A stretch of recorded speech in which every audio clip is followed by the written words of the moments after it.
से हरिजन जान प्रीति अति गाढ़ी, सजल नयन पुल का बलिबाड़ी, बूढ़त बिरह जलधि हनुमाना, भजौ तात्मा कहु जल जाना। अर्थात ये जो आता है आपका कि भयं तात्मा कहु जल जाना, ये चौपाई जो है, अब सुनिए इसका अर्थ क्या है।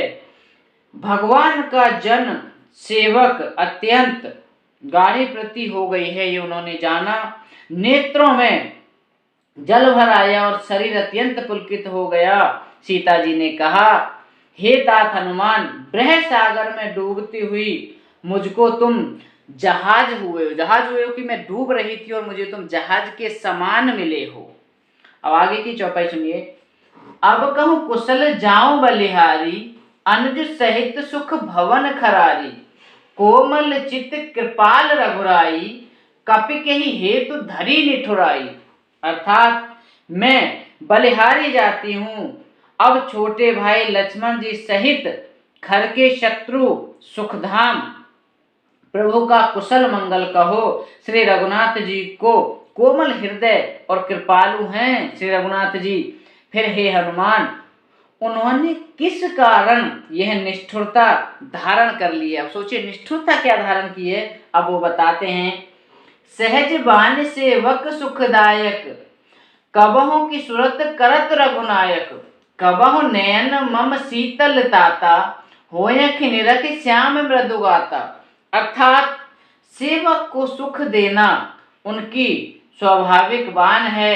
वे श्री रघुनाथ जी क्या कभी मेरी भी याद करते हैं। हे तात, क्या कभी उनके कोमल सांवले अंगों को देखकर मेरे नेत्र शीतल होंगे, क्या कभी वो मुझे दिखाई देंगे।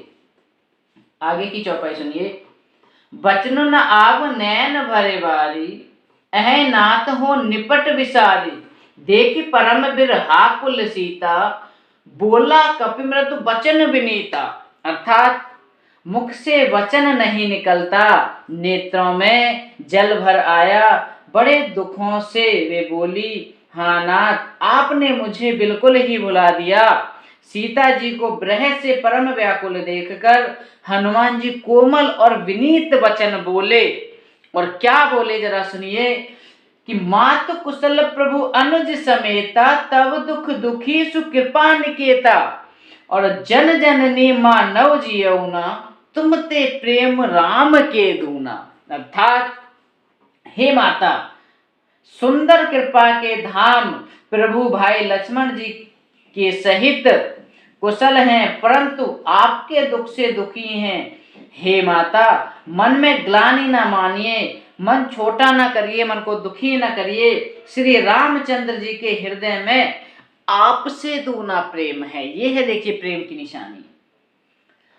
अब 14वां दोहा हम पूरा करेंगे। रघुपति कर संदेश अब, सुन जननी धर धीर, अस कहीं कपिगद गद भयउ, भरे बिलोचन नीर। अर्थात 15वें दो 14वें दोहे का अर्थ है कि हे माता, अब धीरज धरकर श्री रघुनाथ जी का संदेश सुनिए। ऐसा कहकर हनुमान जी प्रेम से गदगद हो गए, उनके नेत्रों में जल भर आया। 14वां दोहा हमने पूरा कर